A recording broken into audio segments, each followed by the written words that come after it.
Good night. Good night.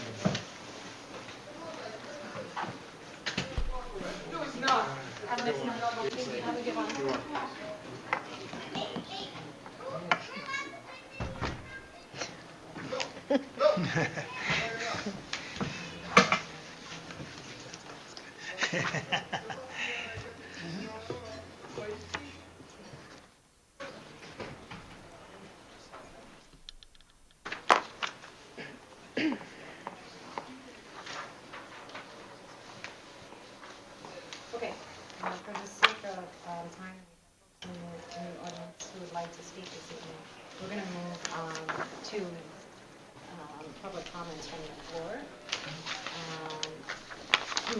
So the Board of Education recognizes the value of public comment on educational issues and school matters of community interest. In support of this position, the law establishes a period of public comment at every board meeting.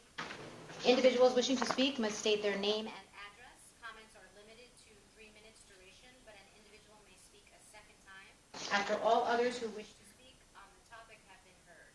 The board may require that individuals register to speak prior to the beginning of the meeting. Participants may submit written material in support of their position. All statements and/or questions shall be directed to the presiding officer, and no participant may address or question board members individually. All speakers are requested to express themselves in a civil manner with due respect for the dignity and privacy of others whose legal rights may be affected. Please note, while it is not the board's intention to stifle comment on matters of legitimate concern to the school community, the public should be aware that if their statements violate the rights of others under the law governing defamation or invasion of privacy, they may face personal liability to the injured party. If speakers are uncertain of the legal ramifications of their comments, the board urges them to seek guidance beforehand from their own legal advisor. Do we have any members of the public wishing to speak this evening?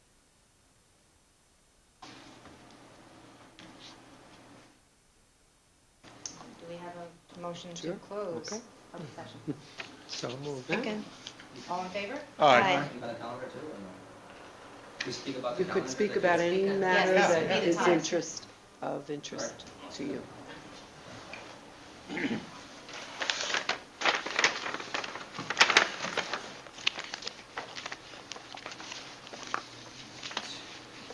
Because of the lateness of the hour, we Yeah. jumped We around. did a it little a bit. little bit That's sooner. occurred. Okay. It's already 9 o'clock. Right. Okay. Yes, my name is Arun Patel, and my children go Again, to would you repeat that? Arun Patel. Yeah, yeah, and Your address, sir? 440 Brentwood Drive, Piscataway, New Jersey. Okay. So, Mrs. Rafferty happened to give the draft of the calendar to at the breakfast of superintendents for us to review, and I guess she'd asked us if you have any comments to bring it up here at the board. Mostly, I'm okay with the calendar. The only concern or comment I would make is that there are a lot of days that the school takes off in the middle of the week, basically, for in-service days and so forth. And, a working person who's works full-time for the whole week, to take off right in the middle, right, and then make arrangements for children or may have to stay home, wouldn't it be better to have those days, if they're flexible, towards the end of the week, like a Monday or Friday? Okay? Would you like to? Yeah, is that it? Do you want me to respond? That's one of the issues, and I guess the other issue is that, we're a diverse community, basically, and so we try to recognize a lot of the community holidays and so forth. Just my concern is that, Piscataway being such secular, that, what's the criteria that we decide that we should observe a religious holiday versus not a religious holiday, not to observe it, so. Okay, so those are your two. That's my two, yes, okay. Teresa, would you like to? The reason for the early dismissals being on Tuesdays, and they are all on Tuesday afternoons, is the fact that Tuesday is the day that faculty meetings are held through our PTEA contract. There are faculty meetings that are held on 4 Tuesdays of the month.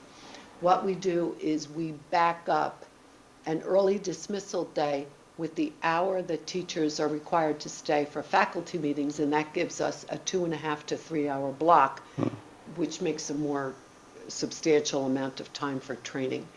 On those afternoons, as well as all of the other singleton days that are off, the Community Education Department runs holiday camps. And you can drop in, or you can, you can be in the camp program on a full-time basis. But if you need childcare services on those afternoons, you can just pay a nominal fee and keep your children there for the afternoon. I see, okay. So it would be very hard to move the Tuesdays to a Monday or something like that if it's... It would have to be negotiated with Okay. PTEA. All right. That was one question, all right. Yeah. And the second one was basically like, if we start putting more religious holidays into the calendar, wouldn't that make it even worse, basically, for Our parents? school calendar has traditionally been, as you know, a Judeo-Christian calendar. I mean, all of them in New Jersey are. It dates back to a time when that was the sum total of our society. So as Piscataway has become a much more diverse community, we have had some requests, but also I think it's an acknowledgement that the populations that we serve are celebrate other holidays. And as you point out, we can't possibly recognize 100 days that the Department of Education gives us for excused absences. I'm most familiar with the Christian calendar. I mean, there are lots of days you can take off, but I think that it's a recognition to try to give at least one to the major religious cultural groups that are in our community. Okay. I just want to suggest that the limitation should be very, minimal versus having it to be accepting every person's religious holiday throughout the year. I don't think that can be absurd, so. I think you see that in... Yeah, well, this calendar, I'm not really objecting too much. I'm just Yeah. talking about moving forward, basically, afterwards. And some years, of course, are going to be more difficult than others because this year, for example, one of the major Jewish holy days falls on weekends. Otherwise, you may see that sometimes.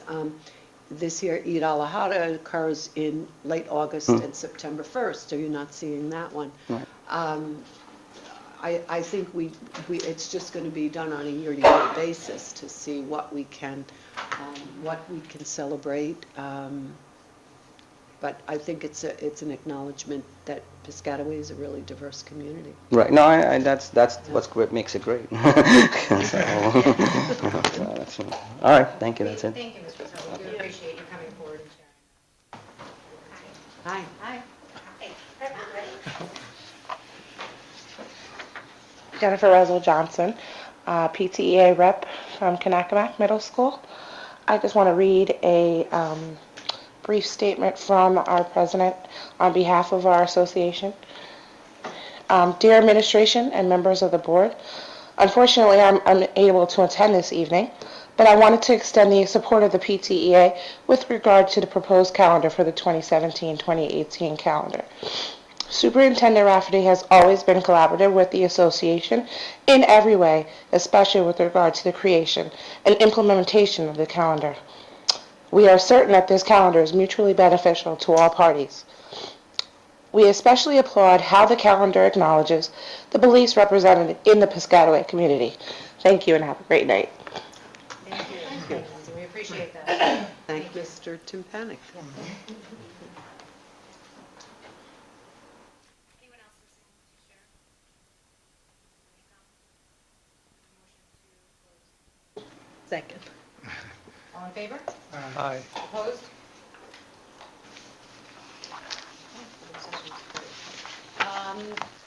Fiscal planning and operations. Oh, sorry, my bad. Trying to get out of it. Lots going on. Yes. You said that so politely. Shall we go back? All right, so we're going to go back to the President's report. I just have to mention, thank you again to the Kanakamak Drama Club and to the Kanakamak Jazz Band. They were excellent. Thank you so much for coming out this evening. They were amazing. I also wanted to mention, although our student representatives did mention Guys and Dolls, it was an amazing performance. It was well done, and I wanted to give a couple of accolades to some people that were behind the scenes, that are actually behind the scenes right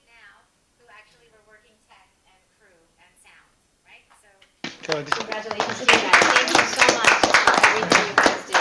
It's a long night, and we appreciate everything that you do. And that's it. That's basically all I have for this evening. On behalf of President Irwin, I read my remarks with over on the other side. Thank you all so much. All right, so we'll move to the superintendent.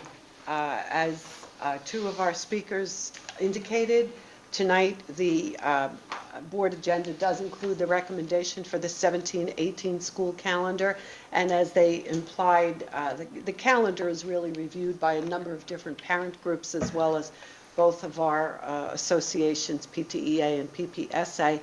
But I try to get as much feedback from the community in developing the calendar before we make a recommendation. So what you're going to see in tonight's calendar, there are a couple of key points that I will mention. One, you're noticing that conferences are moving to the last week of October. They are being separated from the end of the first marking period, which is really to draw attention away from the conference being all about the report card and about the whole child, if you will. Secondly, I have been asked recently to take another look at the fact that we usually schedule a staff development day on election day. And that has always been a community interest, not to have students in the buildings when voters were present. I asked that question again because that assumption of mine is about 5 years old. I asked that question and I got a resounding no, we want the schools closed for students. We do not want voters in and out of the buildings. So that one's a good one. I explained about early dismissals that are backed up to faculty meetings. June 15th, it is closed for students and staff. That's Eid al-Fitr. Again, that's an acknowledgement of the diversity of our community.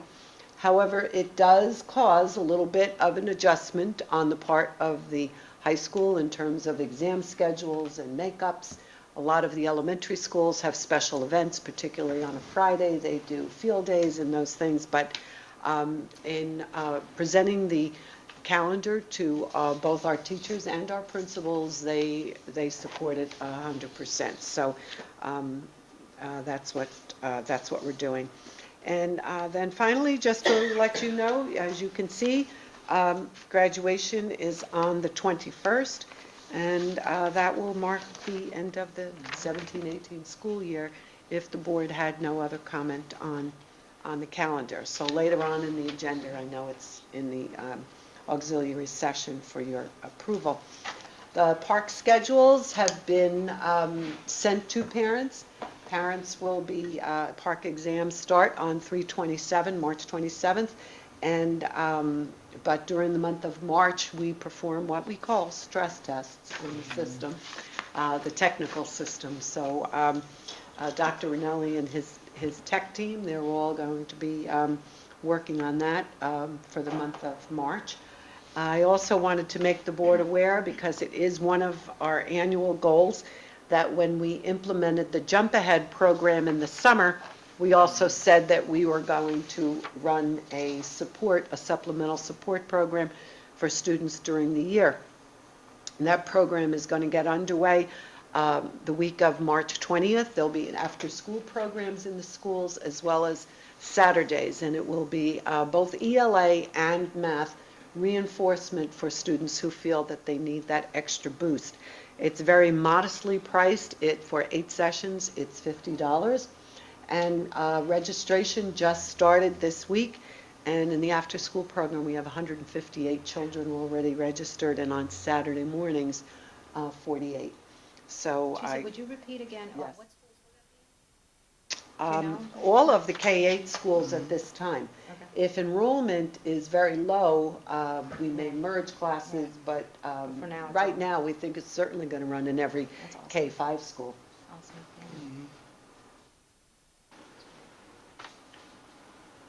Yeah. And I'm almost certain it'll be in the middle schools as well. The other item that is part of the superintendent's report is the 17-18 preliminary budget. With the board's Commission will present that.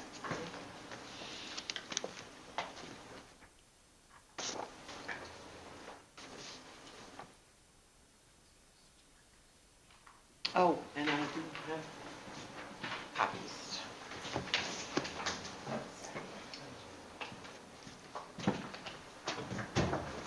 these. If you take one and pass them down.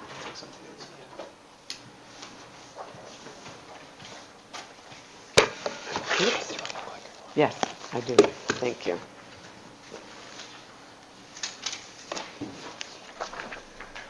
So before I proceed and tell you what we're going to be spending in 2017-18, I would like to really thank the expertise and the long hours and dedication that David Oliveira has put into assembling a budget that not only underscores our educational priorities, but that is very I think it recognizes the economic realities of our community. As you know, we have neither the resources of affluent districts, nor do we have the resources of some of the former Abbott districts. So we're going to talk a little bit about the process that we undertake, some of the initiatives, but I do want you to realize that all of our requests are prioritized and questioned. There are 3 levels of expenses that are in this budget. The first ones we call Tier 1 expenses. Those are things that are required by law or required by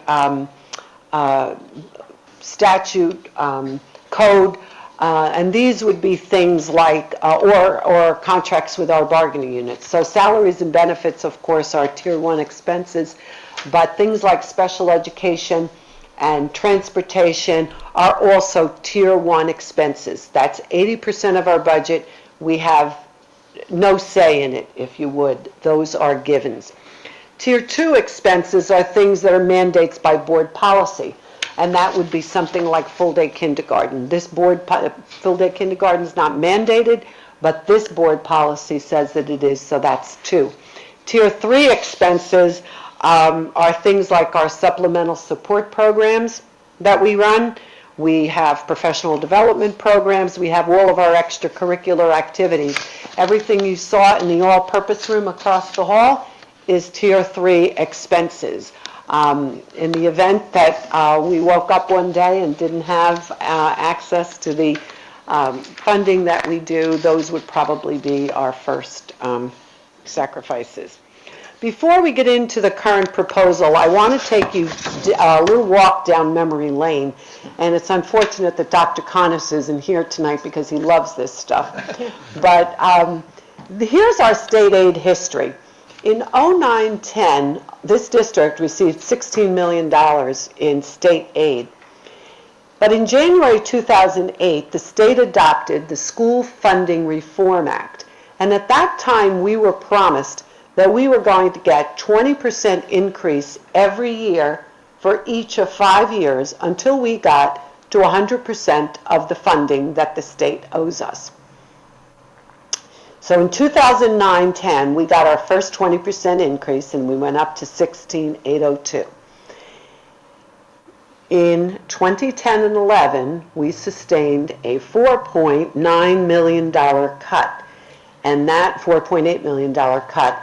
And that was the first year that Governor Christie was in office. He claimed he inherited a budget that needed to be balanced.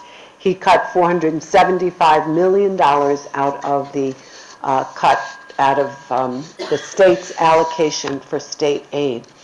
What did that mean, that one year to the next, to Piscataway? I'll tell you, we cut 59 positions.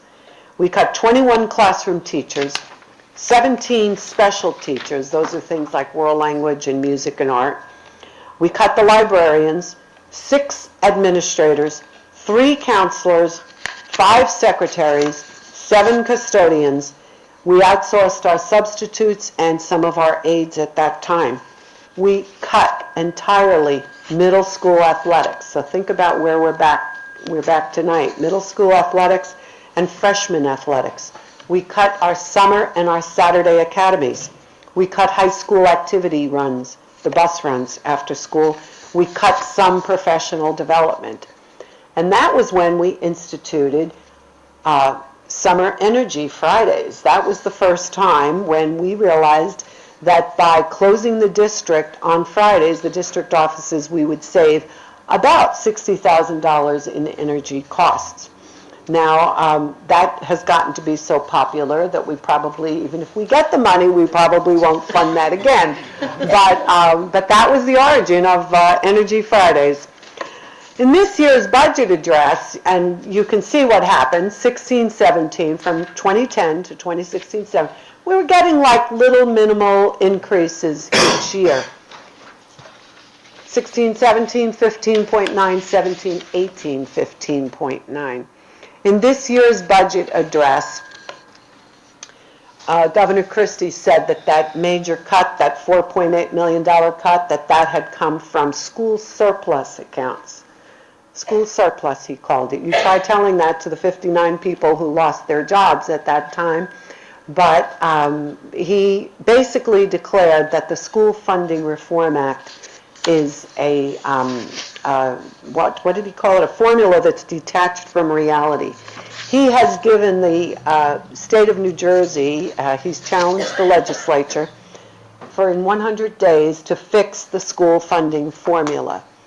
I'm not exactly sure what he means by that. I'm not sure if the two houses will come together, but in as much as it took, we know the history of New Jersey's partisan nature, as well as our ability to come to agreement on a number of different issues. So I don't know what's going to happen in the 100 days he's given them, but at any rate, that's what he says. He would like for us to have a new formula. The only people that received increases in state aid this year, there were 70 school districts. 62 of them received modest increases. 62 of them are choice districts. Choice districts are districts who are seeing dwindling enrollments, and they invite students from other communities to come to school in their district. And as a result, they get rewarded by the state of New Jersey by getting an increase in state aid. So imagine inviting people who don't live here and whose parents don't pay taxes in our community. Why don't you come and fill our seats, which we don't have any empty seats anyway. Come and fill our seats and maybe we'll get some additional state aid. But anyway, that's the story. So where are we today? We've restored the staff and the initiatives. As I said, since 2010 and 11, we did get a number of modest increases. So over the past 6 years, we've hired our classroom teachers back. We have been able to stay within the class guidelines that the Board of Education established, and that at K3 is 22 to 25. And beginning with the 17-18 school year, grades 7 to 8, we will attempt to stay within the boundaries of the 22 to 28 students in mainstream classes. We restored the Spanish teachers. We restored full-time counselors to each of the schools. We added digital literacy, and we have appointed back all of the administrators, with the exception of the assistant principal at the high school. That was when the high school, when we saw those cuts, that's when the high school went from one grade level assistant principal to each grade to only 3, and as you know, they still only have 3 assistant principals. We also brought back our summer and Saturday support programs, and of course we've restored middle school and freshman athletics. So we've gone from zero funding in I guess it was 09-10 to $160,000 in this year's budget. The bus runs were restored. So here's our reality. We still are underfunded by the state of New Jersey. We receive $2,198 per student instead of $4,571, which is our fair share. Our neighbors, of course, some of whom are much more affluent communities, are receiving much more state aid per pupil. As I said earlier, some districts are getting more than 100% of their fair share. And by that, I mean in communities that were already getting their 100%, it doesn't matter if they have dwindling enrollments. They're still getting that as if they were their original enrollments. So some of them, in effect, are getting probably 110, 115% of their fair share. The other thing to acknowledge is that our taxpayers pick up 80% of our operating budget. That's what saves our community from being, from having, from our being able to provide for all of our students. Legislature, I told you about that, and but the reality is that for us to still attract and maintain staff, we need to compensate them fairly and comparatively with districts who are receiving full funding. One of the points that Mr. Oliveira and I met at one of the recent school funding hearings is many of the communities, such as Jersey City and Hoboken, receive quite a bit of money. They're still funded as if they were former Abbott districts, and many of you know there are parts of Jersey City and Hoboken that we certainly can't afford to live in. I'm not talking about taking from children who are living in poverty. I'm talking about asking people who can more than afford to pay their fair share to pick up their fair share. And one of the things I just realized this week, you told me about Brick Township, who happens to get $26 million more than their fair share. Now, that is not an affluent, I mean, it certainly has a range of demographics in its community, but it's a community with about 15,000 students. 26 mil extra, and so I'm not sure it would be that hard to fix some of this. Just take it from some people and give it to others. But revenue background, as you know, we can really only increase the tax levy for about 2% with minimal exceptions. If your healthcare costs exceed that, or you had large spikes in enrollment. So we have a healthcare cost exception of about $650,000, which we are really not going to be using this year. We also have a banked cap. That's our ability to exceed a 2% levy because we were below the allowable increases other years. So we kind of have 925 in banked cap. That does not mean that we have that money in the bank. That means that if the board wanted to exceed the 2% increase in the tax levy, they could. But it's what I said, it's the ability to increase, to go beyond that 2%. We are not recommending that this year, and I will we'll talk about that a little bit more later on. You'll recall that property values and the distribution of valuations affect the tax levy increase. When you have an increase in your ratables, it eases the burden on homeowners. Last year, we saw an increase in property values, and that softened the hit on taxpayers a bit.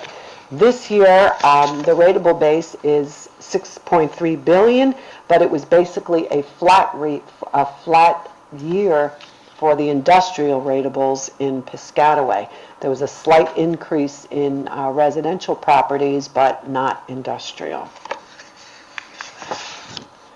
So what drives our budget? The state and federal mandates that I told you about, things like transportation and special ed, but also things like Common Core state standards, the next generation science standards, those kinds of things. Enrollment drives our budget. Each year, we roll over students. We've got our real Genesis, and then we have Genesis that we rolled over, and to anticipate what are the numbers of students we should expect in second grade, third grade, fourth grade. We also look at historical trends. Where do students move in? Where do students move out? So based on what we believe our enrollment projections are, we will, that drives our budget. Kindergarten numbers are always a guessing game, and we really don't know until almost the end of August what our kindergarten looks like. So for example, today, our number of kindergarten registrants is 321.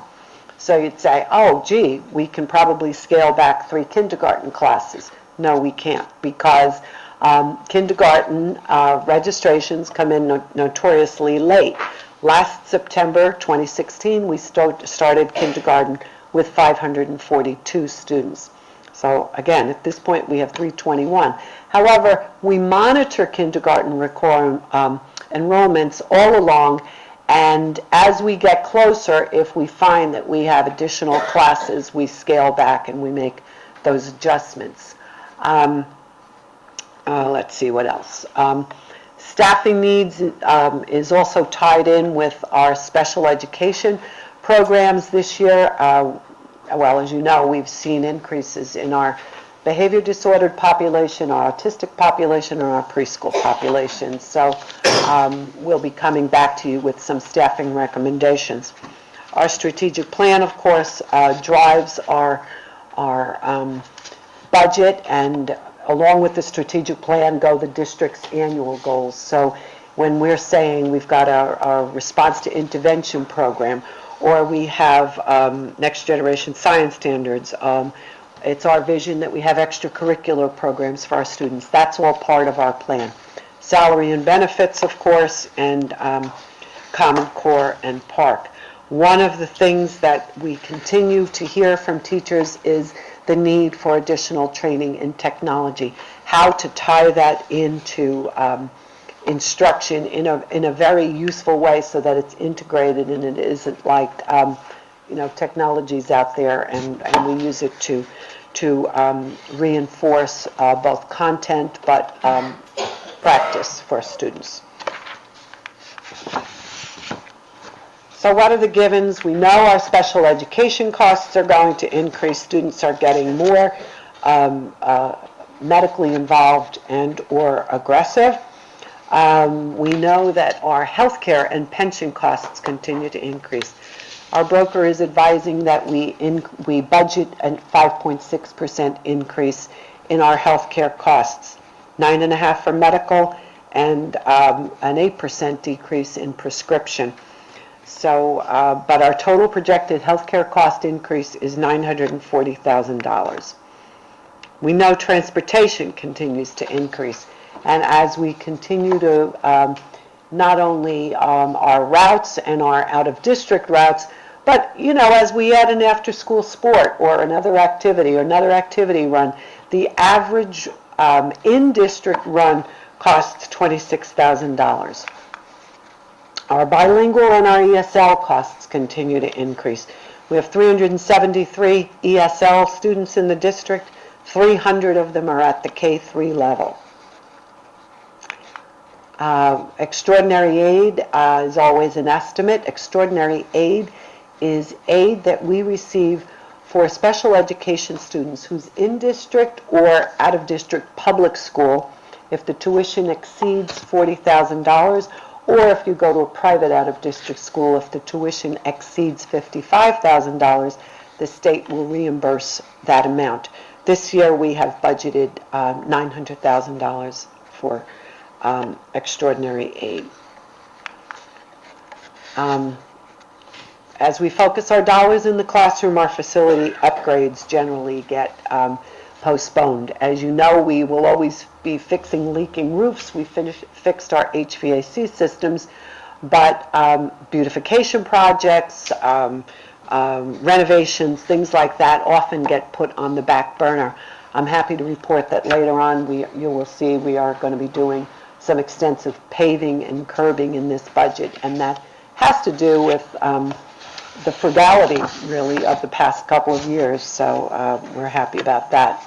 How do we compare to other districts? Well, as usual, I mean, you can see that the state average is $19,470. Piscataway spends $16,309. So our cost per pupil in a number of different areas, support services, administrative costs per pupil, ratio of students to administrators, Piscataway compares favorably compared to the rest of the state.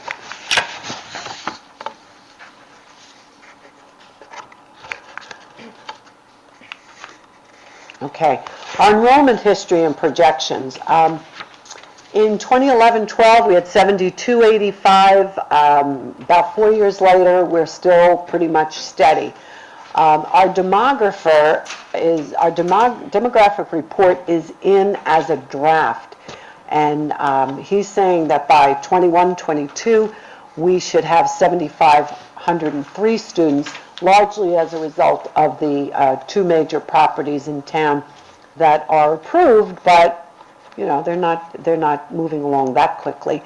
But we are expecting about 250 students to come in as a result of Lackland and Karzinski. We are trying to finesse at what grade levels we might expect them to come in, but in all honesty, we're having a lot of difficulty getting information regarding how many 2- and 3-bedroom units are in those on those communities. And so, but for the coming year, we expect enrollment to be flat. So the educational program, and I'm going to get into a little bit more detail here than I've gotten in the past, only because at the recent board Saturday session, some of you had questions about what some of the programs are that we offer, and I'm trying to tie in budget items with the educational program so that you get a sense of where our efforts are in the district. So Readers Writers Workshop, that's the grade 1 to 8. That's the English Language Arts program that's used. The Teachers College staff at Columbia come in and work with teachers to improve their comfort level with both the Readers and the Writers Workshop. Staff are fairly comfortable with the writer's part. They still need additional training with the reader's workshop. And what that means is that staff from Columbia University come to the district, spend time in the classroom with teachers, and then teachers will go out and work with that PD person. It's a wonderful program. It's not inexpensive. It's $100,000. For the whole district, but it also carries a cost of $25,000 for substitutes. The Orton Gillingham training, that's for, yes? Just for clarification, you said $100,000 plus the 25? Or Yes, that includes? plus the 25. Yeah, no, that's okay. Our RTI specialists, 26 people who work with Tier 2 and Tier 3 students. They're going through Orton Gillingham training. That's a certification program that assists them with interventions for children that are having difficulty.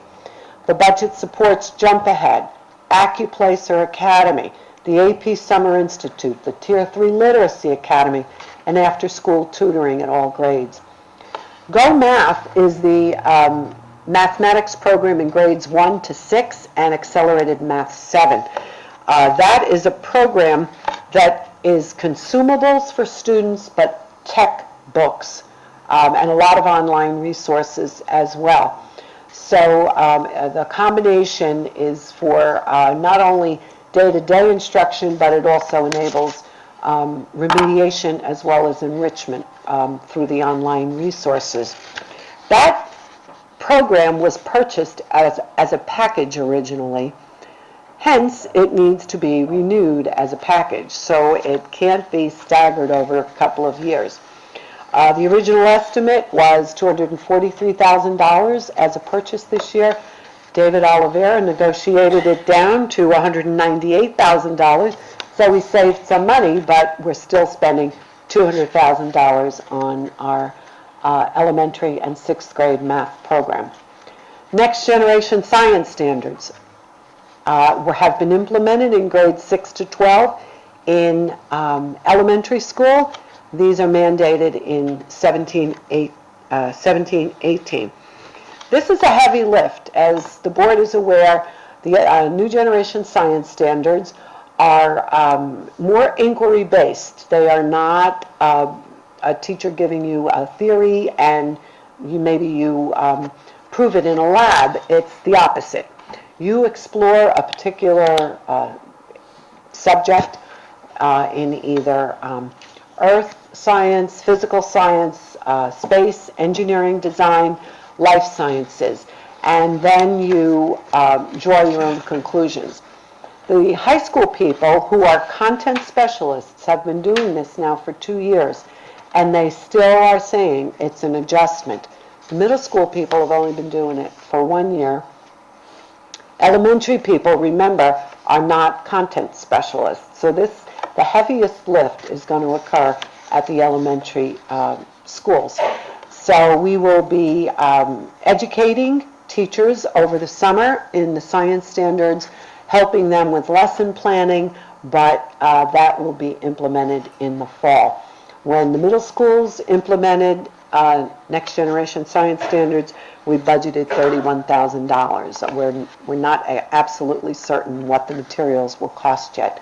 But just to give you, this is the example that I keep telling people around the district. I went to the K-5 introductory training, and after they got the whole spiel about, well, this involves engineering and it's going to involve the life sciences, the physical sciences, they gave them an example.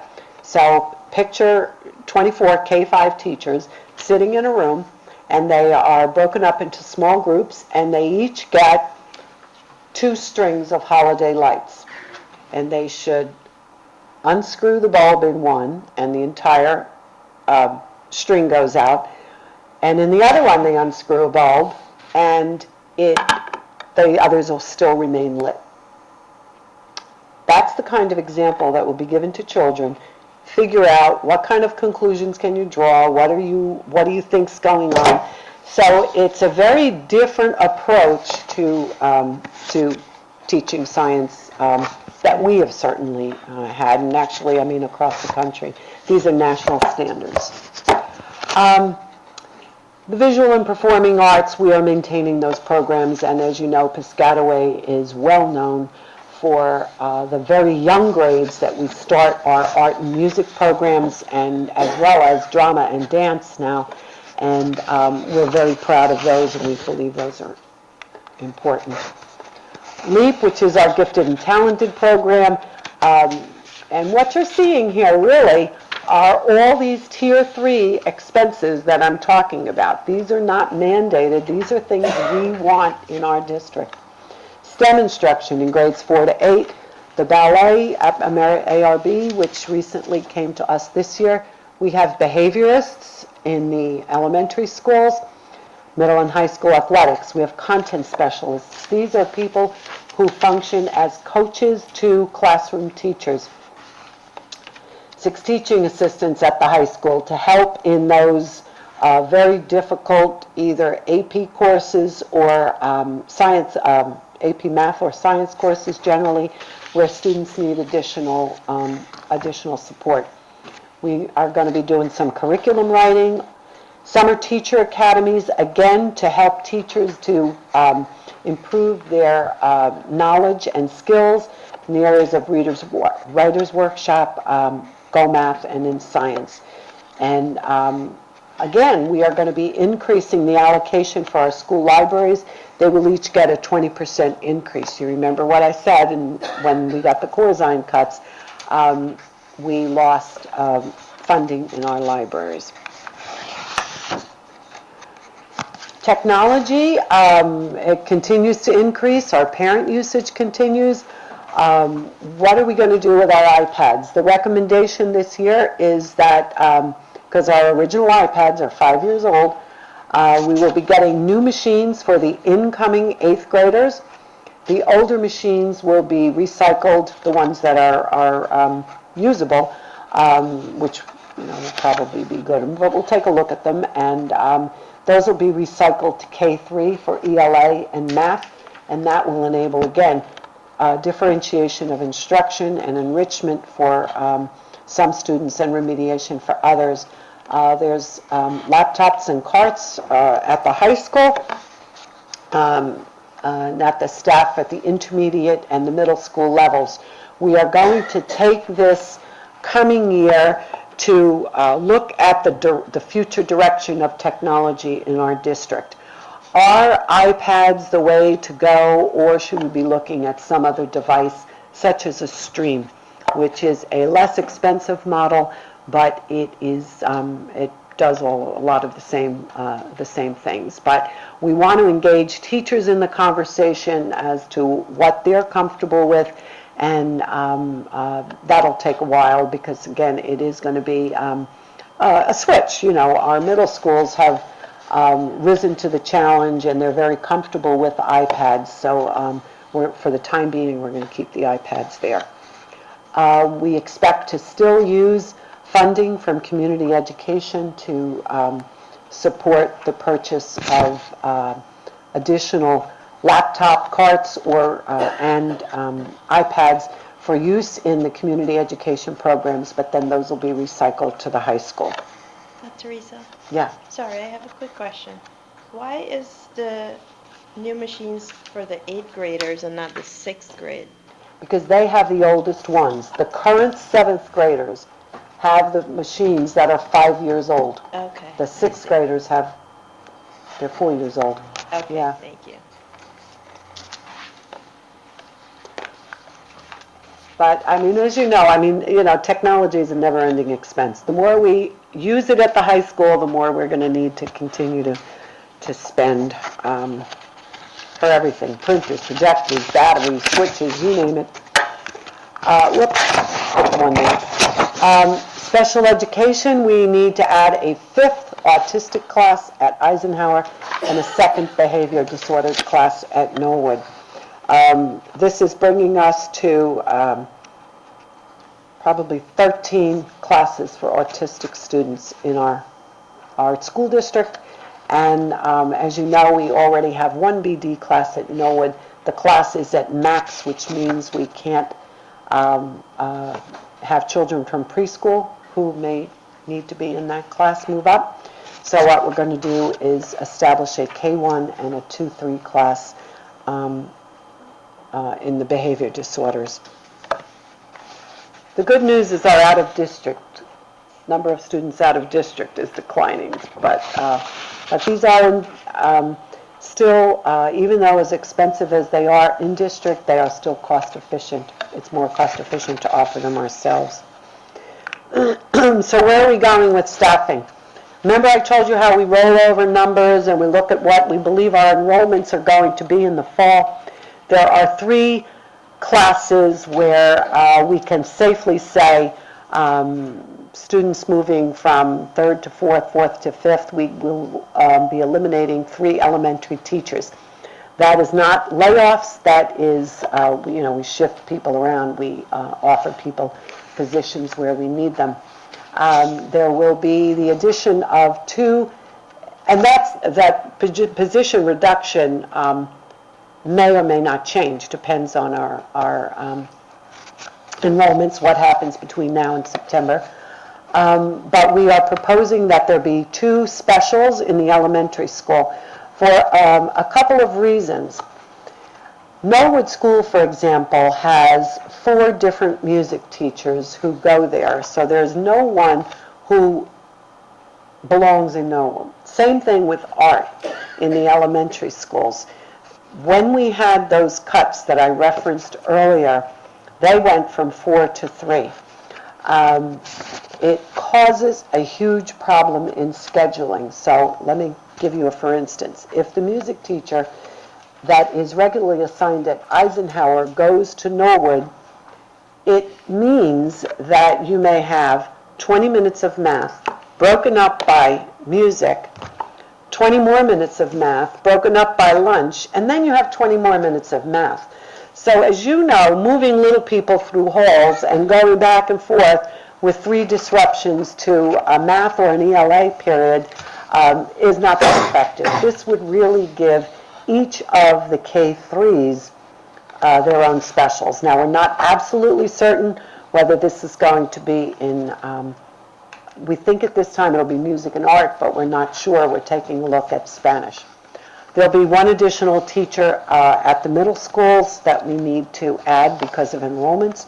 The K-3 autistic, I told you, K-3 BD, an additional security guard at the high school, and a summer strength and conditioning coach. We have you know that we added the fitness room and we added a 3-season strength and conditioning person.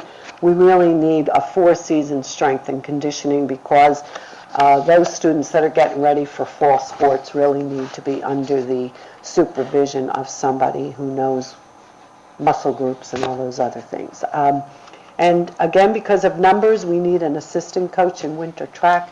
In middle school, we are going to be adding coaches in cross-country, wrestling, track, field, and soccer. And these are assistants and whatnot, but just this season alone, this week alone, 159 kids at the middle school came out for track, 40 for tennis, 36 for baseball, and 45 for softball. So not everybody who showed up is going to be on a team, even though we have 2 teams. We have A teams and B teams, but there are still going to be students that are going to be turned away from athletics.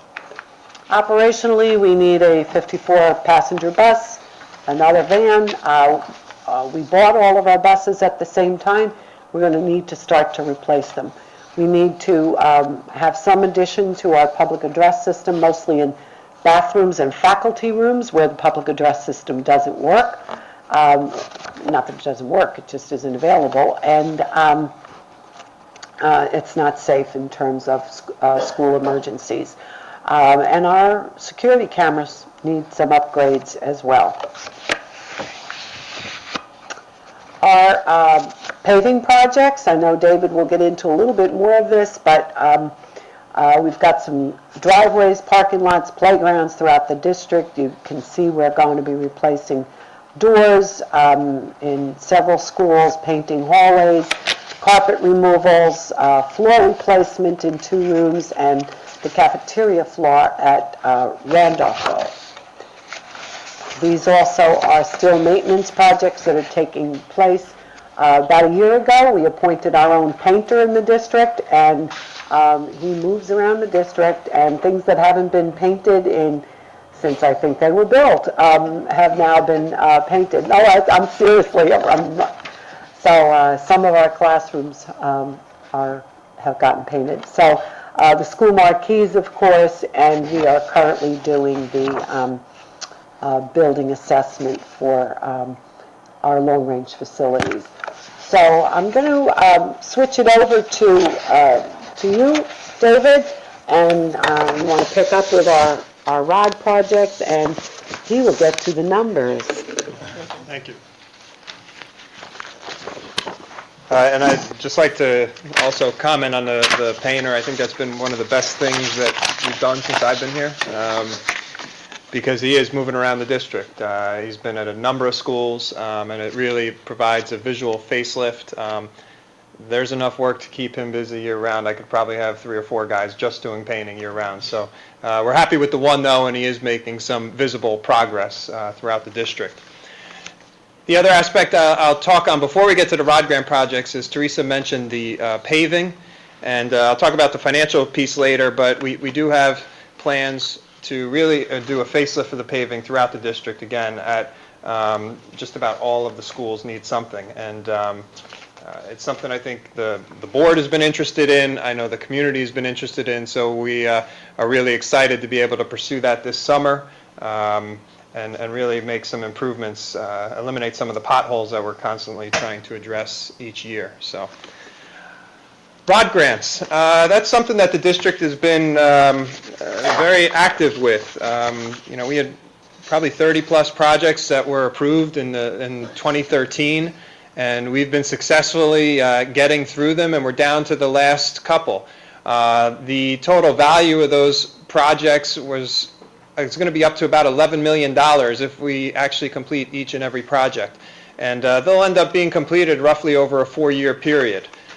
These were projects that really had to address infrastructure, safety, efficiency within the buildings. So things like security, communications upgrades, which we did, roofs, HVAC upgrades. They were all considered Category 1 type work, and the district applied for many, and was probably one of the larger districts in terms of projects approved. So we've been very successful in utilizing. And again, remember, the big benefit to doing these ROD grant projects is that we get 40% of the cost picked up by the state. So anytime you can get a 40% discount on a project, it's worth taking advantage of. This past summer in 2016, we did HVAC upgrades in 7 schools. We replaced the roof in this building, which has alleviated some of the leaks we were experiencing, most notably in my office, which had a canopy collecting the water. So I was very happy to get that done. But there were leaks throughout the building in the classrooms at the end of the hallway, and those thankfully have been rectified. The other part of that project that we did in this building was the auditorium that we were in across the hall. I'm sure many of you know in June when we recognize our teachers and when the students use it for phys ed during the day. It can get a bit warm in those May to June and September, October periods. So we replaced the HVAC system there that we hope will pay some dividends for the students and for us when we're in there in June. So we'll wait and see. So what's coming up for this coming year? The Peeway High School ADA bathroom upgrades. Again, in order for that to be considered a Category 1 project and get approved, we are making those bathrooms ADA accessible. We will be upgrading 9 sets of bathrooms. And when I say set, I mean, typically a boys' and a girls' room are beside each other. So, each together, those 2 different separate bathrooms are considered one set. So we're completing 9 sets. We're going to start in May of 2017. We'll start with the contractor. We've already awarded the bid. The contractor will be working evening hours while school's in session so as not to disrupt, obviously, the educational program. And then they'll really push full steam ahead in the summer. We're hoping to get 4, possibly 5 sets of bathrooms done over the summer. 4 is the current target. And then we will work with the contractor. One of 2 things will happen. He will continue to work during the school year in September, October, etc., taking 1 set of bathrooms offline at a time and working in the evening hours, or some of the projects might get pushed until the following summer. Trying to complete 9 sets of bathrooms in one summer is fairly ambitious. Particularly, we have a thriving summer program at the high school, and we have to work around that as well. So, but we are moving forward there. One of the final projects we have is the exterior metal panels at the high school. We're still reviewing that project and determining the best course for the district to pursue with that project. So we will keep you posted. List of some ongoing challenges. Teresa touched on many of them in the educational aspects, supports and interventions for underperforming students. Shortage of qualified teachers in certain content areas, some of your specialized science areas, high-level math areas, languages, etc., is always a challenge for us to locate talented individuals.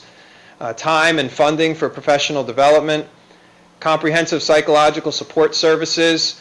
We were very lucky to have the Haven program, but it never seems to be enough. So we're always looking to expand that when possible, but it's an ongoing challenge. Housing projects, Teresa mentioned 2 very large developments which have been approved, and if they come to fruition could certainly impact our enrollment and our building capacities. And facility upgrades and security, some of which we've been very lucky to address with the ROD grants and through the districts and the board and administration's fiscal planning and establishing a capital reserve. That's what enables us to do things like the paving project, which is a project we're undertaking entirely on our own. There is no state funding for that particular project. Again, earlier Teresa touched on this. She had a couple of the years in there. That's just a 8-year running tally that I've put together of the state aid, and like, again, like Teresa mentioned, really over the last 5 years, we've had a minimal increase. After the cuts, those first 2 years, we got a couple $1 million increase a year, but since then, over the last 5 years, we've gone up a total of just under $700,000, about